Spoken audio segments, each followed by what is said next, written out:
El mallorquín del Obradoiro, Alberto Corbacho, se ha convertido de un año a esta parte en uno de los grupos más apetecibles de la ACB.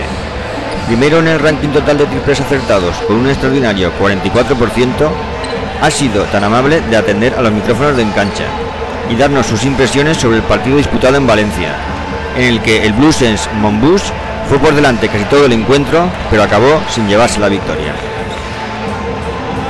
Estamos con Alberto Corbacho, ha estado muy cerca de ganar el partido, estoy luchando todo el partido. ¿Qué es lo que se falta?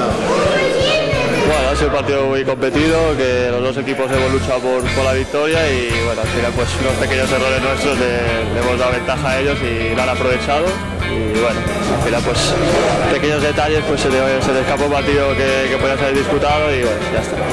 Satisfechos con el trabajo y a seguir trabajando para mejorar y para seguir adelante. Bueno, estamos con confianza, el equipo confía en mí y bueno, poco a poco pues seguir mejorando para ayudar al equipo a conseguir sus objetivos y bueno, hoy no ha podido ser, pero bueno, esperemos que la semana que viene volvamos a la senda de la victoria.